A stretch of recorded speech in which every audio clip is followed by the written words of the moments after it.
Hello friends, आज के इस वीडियो का टॉपिक है Q. So what is Q? Number one, Q is a linear data structure like stack. तो queue क्या है? एक लीनियर डेटा स्ट्रक्चर है जिसमें जो डेटा है वो एक पर्टिकुलर ऑर्डर में स्टोर होगा। कैसे स्टोर होगा? In a linear manner. Second, in case of queue, insertions and deletions are performed at different ends, and these ends are called as rear and front respectively. Stack में क्या था हमारे पास? Insertion और deletion जो है वो एक ही एंड से हो रहे थे and that end is called top. But in case of queue, जो इंसर्शन और डिलीशन है वो डिफरेंट एंड से होंगे। जिस एंड से डेटा इंसर्ट होगा that end is known as rear, और जिस एंड से डेटा डिलीट होगा that end is known as front. तो क्यू क्या है? क्यू, अगर हम जनरल टर्म्स में बात करें, क्यू क्या है? Q is a line. Line को हम क्या कहते हैं? क्यू, जिसमें काफी सारे लोग जो है वो खड़े हैं एक लाइन में लाइक दिस। जो लाइन में सबसे आगे खड़ा है वो सबसे पहले बाहर जाएगा। सबसे पहले अगर टिकट लेने के लिए लोगों की लाइन लगी हुई है तो जो सबसे आगे है सबसे पहले उसे टिकट मिलेगी। यानी डिलीशन कहां से होगी? वो फ्रंट से होगी। और जो एलिमेंट्स नए आएंगे, जो लोग लाइन में लगने के लिए नए आएंगे, वो कहां से इंसर्ट होंगे? उसके रियर एंड से होंगे, लास्ट से इंसर्ट होंगे। तो इंसर्शन कहां पर होगी लाइन में? रियर एंड से। और डिलीशन कहां होगी लाइन में? वो फ्रंट एंड से होगी। So queues are of different types. तो सबसे पहले हम डिस्कस करेंगे linear Q.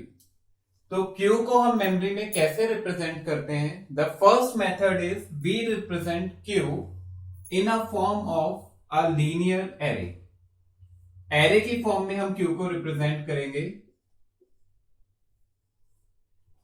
Initially this array is empty. ये एरे खाली होगा।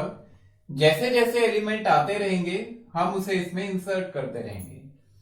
अगर हम बात करें अभी इसमें कोई एलिमेंट नहीं है तो हम कह सकते हैं हमारा फ्रंट भी क्या है? 0, और रियर भी क्या है? 0।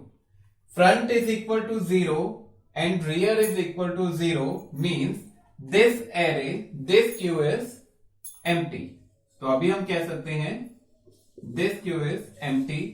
Late the array index begins with 1। तो ये क्यू है, एक एरे है जिसमें 8 एलिमेंट्स आ सकते हैं।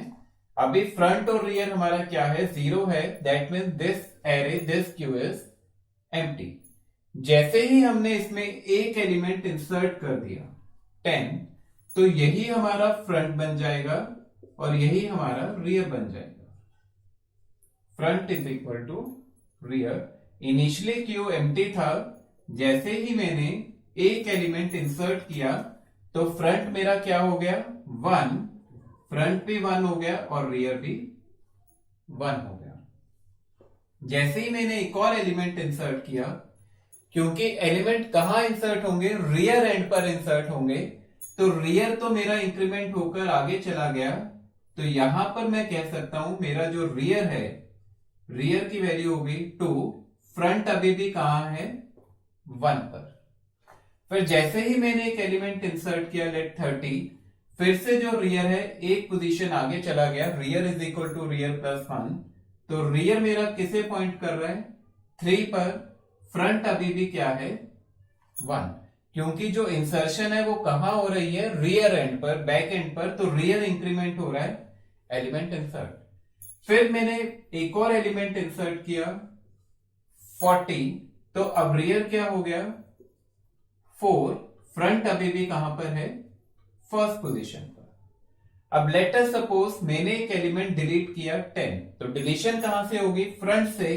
अब जो फ्रंट है वो फ्रंट कहां चला जाएगा? 1 से 2 पर। तो फ्रंट क्या हो गया मेरा? 2, और रियर क्या है मेरा? 4। फ्रंट की वैल्यू है 2, रियर इज 4। अब फिर से मैंने एक और एलिमेंट डिलीट किया, लेट 20, तो फ्रंट एक पोजीशन आगे चला जाएगा, फ्रंट मेरा क्या हो जाएगा 3 और रियर क्या होगा 4। तो अगर हम क्यू में से एलिमेंट को डिलीट कर रहे हैं तो हमें क्या करना है, फ्रंट को एक पोजीशन आगे मूव कर देना है। अगर हम इंसर्ट कर रहे हैं तो हमें क्या करना है, रियर को एक पोजीशन आगे मूव करना है, rear is equal to rear plus 1। अब सपोज मैंने एक और एलिमेंट डिलीट कर दिया 30, तो मेरा फ्रंट क्या हो जाएगा 4 हो जाएगा, रियर भी 4 हो जाएगा। तो आप देख सकते हैं जब क्यू में एक ही एलिमेंट था तो फ्रंट और रियर यहीं पर पॉइंट कर रहे थे। अब अगेन फ्रंट की वैल्यू भी क्या है 4 और रियर की वैल्यू भी क्या है 4। दैट मीन्स जब भी फ्रंट और रियर इक्वल होंगे, when ever the front end rear becomes equal, that means queue has only one element. Q में कितने एलिमेंट होंगे, ओनली वन एलिमेंट। फिर से देखते हैं, हमने एक और एलिमेंट इंसर्ट किया, लेट 50, तो अब मेरा जो फ्रंट है, फ्रंट की वैल्यू क्या हो गई 4 और रियर की वैल्यू हो गई 5। फिर मैंने एक एलिमेंट इंसर्ट किया, लेट 60, तो फ्रंट की वैल्यू अभी भी 4 है, रियर की वैल्यू हो गई 6।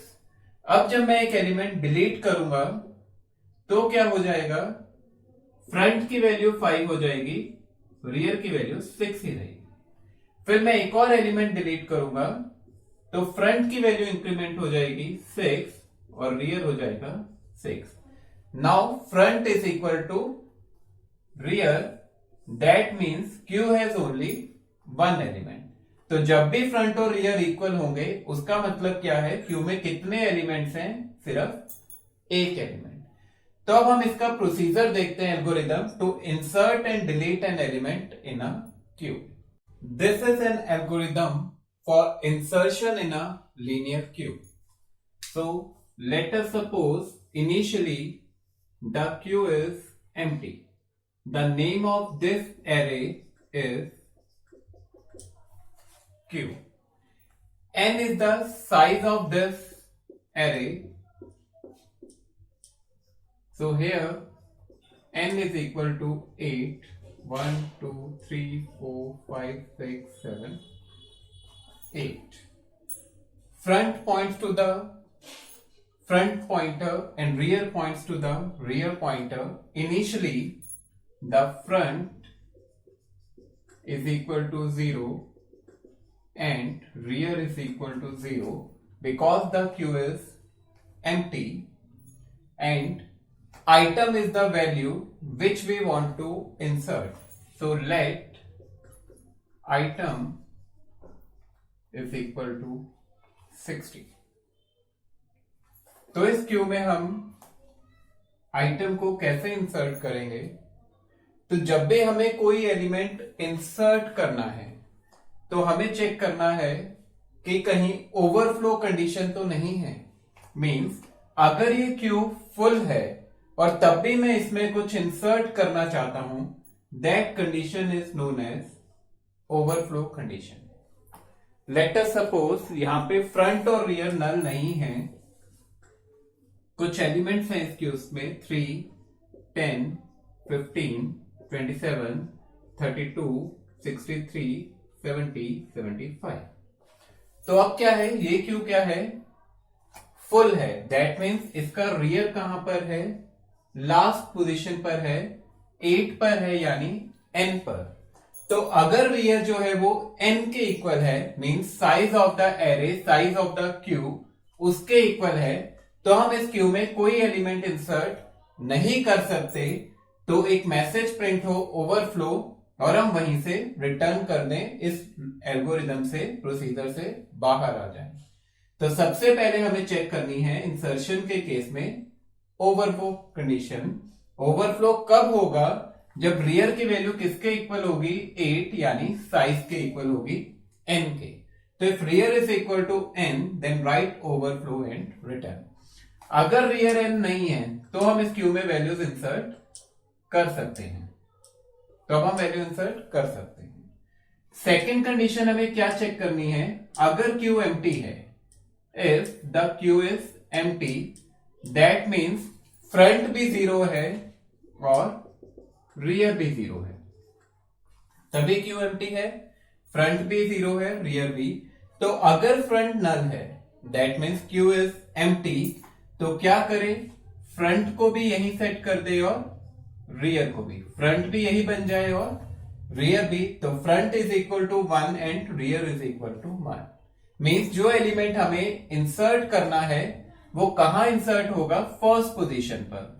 तो फ्रंट और रियर दोनों की वैल्यू सेट कर दे 1। एल्स मीन्स क्यू जो है वो फुल नहीं है और फ्रंट जो है वो 0 नहीं है, दैट मीन्स क्यू में कुछ एलिमेंट्स हैं, लेट दिस। और अब हमें एलिमेंट इंसर्ट करना है, तो यहां पर हमारा फ्रंट है, यहां पर हमारा रियर है। तो क्या करें, simply rear is equal to rear plus 1, rear जो है वो नेक्स्ट पोजीशन को पॉइंट करें।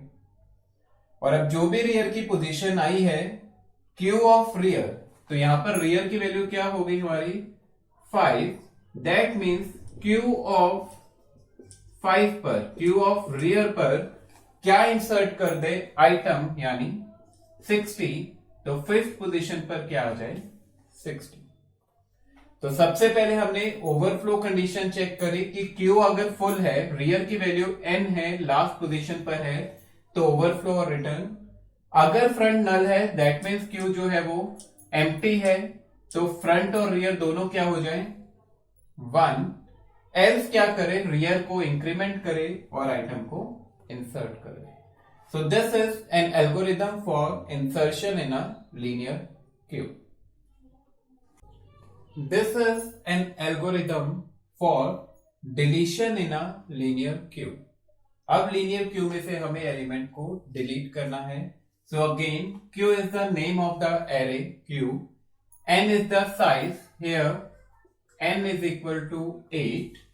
Front and rear points to the front and rear locations of Q, and item जो वैल्यू हम डिलीट करेंगे उसे हम किस में स्टोर करेंगे, आइटम में। सो जब भी हमें कुछ डिलीट करना है तो हमें एक कंडीशन चेक करनी है, अंडरफ्लो। मीन्स अगर इस क्यू में कोई वैल्यू नहीं है और फिर भी हम डिलीट कर रहे हैं तो वो पॉसिबल नहीं है, तो उस केस में एक मैसेज प्रिंट होगा अंडरफ्लो। तो क्यू में अंडरफ्लो कब होगा, जब हमारा फ्रंट जो है वो किसके इक्वल होगा, नल के। That means front is equal to null, that means queue is empty, so write underflow and return. तो अगर फ्रंट नल है तो अंडरफ्लो प्रिंट करे और वहीं से बाहर आ जाए। फिर हमने क्या करना है, अब हमें डिलीशन कहां से करना है, फ्रंट से। Let us there are 4 elements, तो फ्रंट पे क्या है 10, तो क्यू के फ्रंट पर जो भी वैल्यू पड़ी है, क्यू के फ्रंट पर यानी फ्रंट की वैल्यू क्या है 1, वो किस में आ जाए, आइटम में। वो किस में चली जाए, आइटम में। तो आइटम में आ जाएगा क्यू ऑफ 1, क्यू के 1 पर क्या पड़ा है 10, तो 10। तो आइटम में हमारे पास वैल्यू आ गई 10। तो ये वैल्यू हमने किसी और वेरिएबल में स्टोर कर दी। तो हमें सिंपली क्या करना है, front is equal to front plus 1। तो सबसे पहले हमने आइटम में डाला क्यू ऑफ फ्रंट। अब डालने के बाद लेकिन हमें कुछ कंडीशंस चेक करनी है। अगर फ्रंट और रियर इक्वल है, if front is equal to rear, अगर फ्रंट जो है वो रियर के इक्वल है। अभी हमने डिस्कस किया था फ्रंट और रियर कब इक्वल होंगे, जब क्यू में एक ही एलिमेंट होगा, यही हमारा फ्रंट होगा और यही हमारा रियर होगा। तो अगर क्यू में हमारे पास एक ही एलिमेंट है, if front is equal to rear, तो उस एलिमेंट को डिलीट करने के बाद हमारा नया फ्रंट और रियर क्या हो जाएंगे, नल, क्योंकि क्यू जो है वो एम्प्टी हो जाएगा उस एलिमेंट को डिलीट करने के। तो अगर फ्रंट और रियर इक्वल थे तो क्या करें, फ्रंट को भी नल सेट कर दे और रियर को भी, क्योंकि आइटम को हम डिलीट कर चुके हैं। अगर फ्रंट और रियर इक्वल नहीं है, दैट मीन्स हमारे पास कुछ एलिमेंट्स हैं 10, 20, 30. So this is front, this is rear. तो फ्रंट से डिलीशन करने के बाद क्या हो जाएगा, front is equal to front plus 1. तो एल्स में क्या आ जाएगा, हम फ्रंट को इंक्रीमेंट कर देंगे.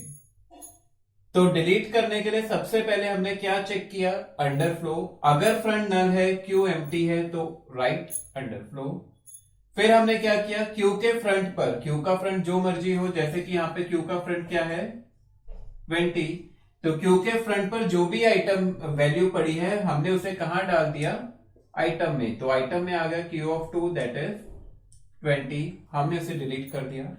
हमने चेक किया अगर फ्रंट और रियर इक्वल थे तो क्यू में एक ही एलिमेंट था, तो डिलीट करने के बाद फ्रंट और रियर दोनों क्या हो गए, नल. अगर फ्रंट और रियर इक्वल नहीं थे, जैसे कि इस केस में फ्रंट 2 था, रियर 3 था, तो सिंपली डिलीट करने के बाद हमने क्या कर दिया, front is equal to front plus 1.